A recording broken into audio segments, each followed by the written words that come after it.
Hi guys, welcome to Deep electronics lab. So guys, आज की इस वीडियो में मैं आप लोगों को पावर सप्लाई रिपेयरिंग करने का तरीका बताऊंगा, जो कि आज तक आपको किसी ने नहीं बताया होगा यूट्यूब चैनल पर।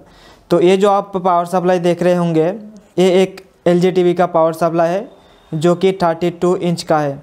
इसका नंबर आप यहाँ पे देख सकते हो कि LG P3214PL1 इसका नंबर है। ये गाइस काफ़ी पॉपुलर पावर सप्लाई है और इसी सीरीज़ का बहुत सारे पावर सप्लाई हमारे LG TV के अंदर लगा रहता है। जैसे कि आप यहाँ पे देख सकते हो 14PL1 लिखा हुआ है, तो यहाँ पे 15 भी लिखा हो सकता है, 13 भी लिखा हो सकता है। तो ये जो सारे नंबर्स है, ये सारे के सारे एक ही सीरीज़ का होता है, मतलब इसका जो काम करने का तरीका है वो एक ही होता है। तो इस पावर सप्लाई के अंदर देख सकते हो 2 ट्रांसफार्मर लगा हुआ है। तो गाइस, आज की इस पावर सप्लाई का वर्किंग प्रोसेस किस तरीके से वर्क करता है और हमें आउटपुट में कितना वोल्टेज मिलेंगे और किस तरीके से मिलेंगे, क्योंकि बहुत सारे पावर सप्लाई के अंदर एक ही ट्रांसफार्मर लगा रहता है और बहुत ही इजी होता है रिपेयरिंग करने के लिए। लेकिन ये जो हमारा पावर सप्लाई है, ये 2 ट्रांसफार्मर वाला पावर सप्लाई है और इसको रिपेयरिंग करने के लिए आपको बहुत ही दिमाग लगाना पड़ता है और ये जल्दी रिपेयर नहीं होता है। तो अगर आप जानना चाहते हो कि इसका वर्किंग प्रोसेस इस पावर सप्लाई का, तो इस वीडियो को आखिर तक देखते रहिए। वीडियो पसंद आए तो लाइक कर दीजिएगा, उसके बाद चैनल को भी सब्सक्राइब कर लीजिएगा अगर आपने अभी तक नहीं किया है तो। दोस्तों, सबसे पहली बात कि अगर किसी भी इलेक्ट्रॉनिक सर्किट को आप रिपेयरिंग करने जाओगे, तो उससे पहले आपको उस सर्किट को समझना होगा कि आखिर ये पावर सप्लाई बनाया कैसा गया है और इसके आउटपुट पे हमें जो भी वोल्टेज मिलेगा उसके अकॉर्डिंग हमारा सर्किट किस तरीके से बनाया गया है। जैसे कि आप यहाँ पे देख सकते हो, यहाँ से हमारा 230 वोल्ट AC इनपुट होंगे और यहाँ से जाकर हमें यहाँ पे आउटपुट मिलेगा, जो कि मदरबोर्ड के अंदर जाएंगे हमारा। और यहाँ पे एक जैक है, ये भी आउटपुट का है, लेकिन ये हमारा बैकलाइट जलाने के लिए इस्तेमाल होता है। तो इसके अंदर अगर हम पीछे साइड में देखेंगे, तो जैसे कि आप देख सकते हो, यहाँ से हमारा 230 वोल्ट इनपुट हो रहा है। तो यहाँ से होने के बाद एक तो यहाँ पे आ रहा है और फर्स्ट जो ट्रांसफार्मर है, तो इसी के अंदर से वो कंट्रोल होंगे और यहाँ से होते हुए एक तो हमारा यहाँ आ रहा है। ये जो 2 आप मॉसफेट देख रहे होंगे, ये दोनों मॉसफेट अलग अलग, ये जो 2 ट्रांसफार्मर लगा हुआ है, इन दोनों ट्रांसफार्मर को कंट्रोल करने के लिए और स्विचिंग करने के लिए ये 2 मॉसफेट लगाया गया है। तो ये तो हो गया हमारा प्राइमरी सेक्शन के अंदर 2 सेक्शन आपको मिलता है और सेकेंडरी आपको एक ही सेक्शन मिलता है। और लेकिन अगर हम बात करें इस आउटपुट की बैकलाइट जलाने के लिए, तो इसके लिए भी आप देख सकते हो यहाँ से छोटा सा ये जो सेक्शन है, ये हमारा बैकलाइट ड्राइवर का सेक्शन है। अगर इसी सेक्शन के अंदर ये अगर ऐसे खराब हो जाएंगे तो आपका जो बैकलाइट है वो नहीं जलेगा, क्योंकि बैकलाइट को जलाने के लिए ये जो सेक्शन है ये इस्तेमाल किया जाता है। तो दोस्तों, चलिए मैं अब आपको एक डायग्राम के जरिए समझाना चाहता हूँ कि आखिर ये हमारा पावर सप्लाई काम किस तरीके से करता है। तो सबसे पहले हमारा इनपुट सेक्शन हो गया, जो कि 230 वोल्ट हमारा AC सिग्नल इनपुट होंगे। उसके बाद हमारे यहाँ पे 3 अलग अलग सेक्शन है, यानी 3 अलग अलग सेक्शन है यहाँ पे 1 2, क्योंकि ये PFC पावर सप्लाई है इसलिए हमारा 3 अलग अलग सेक्शन है। तो ये जो सेक्शन हमारा, ये हो गया हमारा प्राइमरी सेक्शन और इधर हो गया हमारा सेकेंडरी सेक्शन। और सेकेंडरी सेक्शन के अंदर भी हमारा 2 सेक्शन होता है। एक तो सेक्शन हो गया हमारा बैकलाइट के लिए और एक तो हो गया हमारा मदरबोर्ड को कंट्रोल करने के लिए। तो ये जो हमारा एक ट्रांसफार्मर 1, ट्रांसफार्मर 2, तो ये जो हमारा 2 ट्रांसफार्मर है, ये किस तरीके से काम करता है एक बार समझ लीजिए। तो अगर मान लीजिए कि आपके इस पावर सप्लाई के आउटपुट में कोई भी वोल्टेज नहीं मिल रहा है, तो सबसे पहले आपको देखना होगा कि आपका प्राइमरी सेक्शन सही है या नहीं है। ये आपको कैसे पता चलेगा? सबसे पहले आपको ये जो, तो यहाँ पे देख सकते हो 2 कैपेसिटर को पैरेलली कनेक्शन किया गया है। पैरेलल कनेक्शन करके ये जो हमारा 2 ऑप्शन है यहाँ पे और यहाँ पे, इन दोनों के अंदर आपको 350 से 400 वोल्टेज आपको मिलना चाहिए, वो भी DC। अगर यहाँ पे सही मिल रहा है आपको वोल्टेज, तो आपको क्या करना होगा, इस ट्रैक के अंदर आगे बढ़ते हुए आपको वोल्टेज चेक करना होगा। ये जो हमारा मॉसफेट है, इस मॉसफेट की आउटपुट में, यहाँ पे आउटपुट पे भी आपको DC वोल्टेज आपको मिलेंगे यहाँ पर। तो और उसके बाद आपको सेकेंडरी सेक्शन में जाना होगा। टेस्टिंग की अगर बात करें, तो इस यहाँ पे टेस्टिंग करने के लिए आपको 2-4 चीजें है। एक तो हो गया हमारा ब्रिज रेक्टिफायर, कुछ PF लगा हुआ है, एक कॉइल 2 कॉइल लगा हुआ है और एक फ्यूज लगा हुआ है यहाँ पे देख सकते हो, और कुछ छोटे छोटे कैपेसिटर लगा हुआ है। और पीछे की आप देख सकते हो यहाँ पे कुछ SMD रेजिस्टेंस और SMD ट्रांजिस्टर लगा हुआ है। तो ये जो सारे छोटे छोटे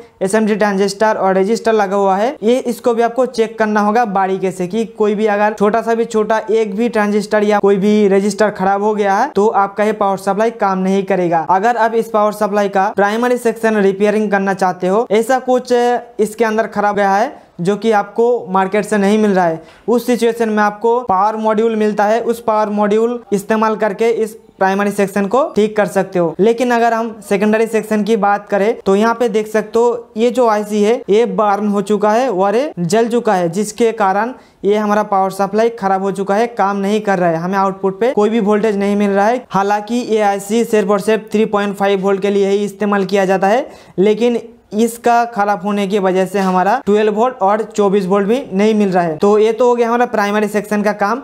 और सेकेंडरी सेक्शन में आपको बता देता हूँ कि इस पावर सप्लाई के अंदर हमें आउटपुट में 3 तरह की का पावर सप्लाई की जरूरत होती है, मतलब मिलती है। एक तो हो गया 12 वोल्ट, उसके बाद हो गया 24 वोल्ट, उसके हो गया 3.5 वोल्ट। इस पावर सप्लाई के लिए मैं कह रहा हूँ, ये LG का है, जो भी पहले से काम करते होंगे LED टीवी रिपेयरिंग का उनको पता होगा। तो हमें यहाँ पे कुछ चीजें देखने होंगे। ये जो 2 आप ट्रांजिस्टर देख रहे होंगे या मॉसफेट, पावर मॉसफेट जो कि स्विचिंग का काम करता है, तो ये वाला जो हमारा 24 वोल्ट के लिए काम करता है ये वाला, तो यहाँ पे हमारा मान लीजिए एक लगा हुआ है और यहाँ पे एक लगा हुआ है जो कि हमारा एक 24 वोल्ट के लिए, ये हो गया हमारा, यहाँ से आ गया और यहाँ से आ गया। और उसके बाद यहाँ पे एक छोटा सा देख सकते हो यहाँ पे लगा हुआ है, और इसका नंबर आपको कहाँ पता चलेगा आपको बताता हूँ। आप दोस्तों यहाँ पे आपको गौर करने की चीज है कि ये जो हमारा आईसी है ये जल गया है और इसका जो नंबर है, इसका नंबर भी हमें नहीं मिल रहा है और दिखाई भी नहीं दे रहा है। तो अब हमें कैसे पता लगाना है कि ये जो आईसी है, इस आईसी का काम क्या है, इसका नंबर क्या है, हमें कैसे पता चलेगा। इसलिए आपको सिंपल सा प्रोसेस है, डेटा शीट। इस डेटा शीट के अंदर आपको इस पावर सप्लाई के अंदर जो भी कंपोनेंट्स लगा हुआ है और उसका जो कनेक्शन किया हुआ है, सारे डिटेल्स आपको इस डेटा शीट के अंदर मिल जाएंगे। और डेटा शीट किस तरीके से डाउनलोड किया जाता है, इसके ऊपर मैंने पहले ही वीडियो बना के डाल के रखा हूँ इसी चैनल पर। आपने वो वीडियो नहीं देखा है तो जाके देख लीजिएगा, नीचे डिस्क्रिप्शन में लिंक दिया हुआ है, ऊपर आई बटन पे भी आपको मिल जाएगा कि किसी भी आईसी या किसी भी बोर्ड या किसी भी टीकॉन बोर्ड का डेटा शीट किस तरीके से निकाला जाता है। जैसे कि आप यहाँ पे देख सकते हो यहाँ पर, तो यहाँ से हमारा जो इनपुट होता है 230 वोल्ट इनपुट जो कि AC वोल्टेज है। उसके बाद हमारा वोल्टेज किस तरीके से 2 भागों में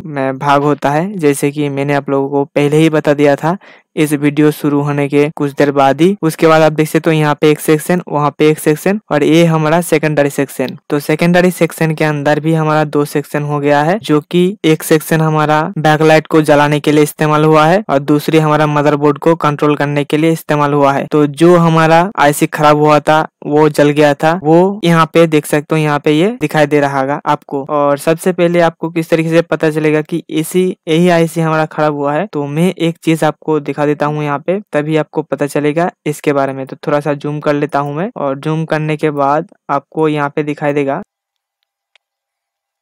जैसे कि आप देख सकते हो आईसी नंबर यहाँ पे लिखा हुआ है IC 202। इसका मतलब बोर्ड के ऊपर ये नंबर आपको दिखाई देगा IC 202। आप राइट साइड में देख सकते हो कि बोर्ड के ऊपर आईसी के ठीक बगल में ये IC 202 लिखा हुआ है, और इस आईसी का जो नंबर है वो नीचे लिखा हुआ है N134। यस, इसका नंबर है, और ये हमारा स्विचिंग का काम करता है। तो अगर आपको इसको बाईपास करना है तो आपको यहाँ पे 3.3 वोल्ट देख सकते हो, ये जो हमारा सेक्शन है इस आईसी के जरिए हमारा 3.3 वोल्ट एंड 1.8 एम्पियर का करंट प्रोड्यूस होता है, जिसके बाद ही हमारा जो पावर सप्लाई है वो वर्क करता है। तो सभी लोगों को पता चल गया होगा कि अगर आपके पास कोई भी टीवी रिपेयरिंग करने के लिए आए और आपको पता नहीं चल रहा है कि ये हमारा मदरबोर्ड या ये हमारा पावर सप्लाई किस तरीके से काम करेगा और इसका वर्किंग प्रोसेस कैसा है, तो आप इसके बारे में सिंपल सा फंडा है, आप उस बोर्ड का डेटा सेट डाउनलोड कीजिए। उसके बाद बहुत ही आसानी से आपको पता चल जाएगी कैसे ये काम करता है। जैसे कि मैंने आप लोगों को बताया था, 2 मॉसफेट लगा हुआ है, एक 12 वोल्ट के लिए और एक 24 वोल्ट के लिए। तो देख सकते हो यहाँ पे 2 मॉसफेट का सिंबल आपको दिख रहा होगा। ये जो मॉसफेट है, ये मॉसफेट के जरिए आप देख सकते हो यहाँ से होते हुए ये हमारा 12 वोल्ट, उसके साथ साथ 1.4 एम्पियर का आउटपुट यहाँ पे दे रहा है। उसके बाद जो दूसरा हमारा मॉसफेट था, इस मॉसफेट के जरिए हमारा यहाँ से होते हुए 24 वोल्ट का एंड 0.8 एम्पियर का करंट ये प्रोड्यूस कर रहा है। तो इसी तरीके से हमारा कोई भी चीज अगर रिपेयरिंग करने के लिए आते हैं हमारे पास, तो उसका जो रिपेयरिंग करने का टेक्निक होता है, यही है वो मूल टेक्निक जो कि आप चिप लेवल पे काम कर सकते हो। तो अगर आपको अपग्रेड होना है एलसीडी एलईडी में, तो अगर आप सीआरटी टीवी का काम करते हो तो आप हमारे पास ट्रेनिंग ले सकते हो। हमारी जो ट्रेनिंग है अभी ऑनलाइन स्टार्ट किया हूँ लॉकडाउन की वजह से, और उसके बाद हमारा जो ऑफलाइन ट्रेनिंग है वो कुछ दिन बाद ही स्टार्ट होंगे। तो अगर आप चाहते हो कि हमारे पास एलसीडी एलईडी टीवी का ऑनलाइन ट्रेनिंग लेना, तो ऊपर जो नंबर दिख रहा होगा उस नंबर पे कॉल करके ट्रेनिंग के बारे में और भी डिटेल्स और जानकारी आप ले सकते हो। ट्रेनिंग के अंदर आपको सारे कुछ डिटेल्स में बताया जाएगा किस तरीके से काम करता है, वो एनिमेशन के जरिए आपको बताया जाएगा और आपके डिस्प्ले पे बहुत ही अच्छे से दिखाई देगा कुछ इस तरीके से। सोनी का जो इन्वर्टर है वो खराब है, तो चाइनीज वाला इन्वर्टर बैकलाइट जलाने के लिए यूज कर सकते। सही है तो सचिन? जी सर। हाँ कर सकते। तो यह से ओनली फॉर चाइनीज जो मॉड्यूल है, चाइनीज जो इन्वर्टर है, उसको जलाने के लिए ओनली फॉर बीएल ऑन होने से हो जाएगा। आई थिंक दोस्तों आपको पता चल गया होगा कि एक पावर सप्लाई को रिपेयरिंग करने के लिए आपको कौन कौन सा टेक्निक इस्तेमाल करने होंगे। अगर आप चीप लेवल का कोई भी ब्रांडेड पावर सप्लाई रिपेयरिंग करने जाओगे तो आपको यही प्रोसेस फॉलो करना होगा। सबसे पहले तो आपको पावर सप्लाई को समझना होगा कि वो पावर सप्लाई किस लिए बनाया गया है, उसको वर्क कैसे कर रहा है और उसका आउटपुट में हमें कितना कितना वोल्टेज मिलना चाहिए। उसके बाद अगर उसके अंदर कुछ भी आपको बर्न या कुछ भी खराब दिखे तो उसके बारे में आपको पता करना है कि वो ऐसे पार्टिकुलर किस किस चीज के लिए लगाया गया है और क्यों लगाया गया है। तो आप डेटा सेट के अंदर भी आप देख सकते हो और उसके बाद आप स्टेप बाय स्टेप आप अपना पावर सप्लाई को रिपेयर कर सकते हो। अगर अच्छा लगा है तो गाइस इस वीडियो को लाइक कीजिए, अपने दोस्तों के साथ शेयर कीजिए, अपने सोशल मीडिया हैंडल पर शेयर कीजिए, और आपने अभी तक हमारा चैनल को सब्सक्राइब नहीं किया है तो जल्दी से सब्सक्राइब कर लीजिएगा इस तरह की और भी वीडियोस सबसे पहले देखने के लिए। थैंक यू गाइस, हम फिर मिलेंगे नेक्स्ट वीडियो में।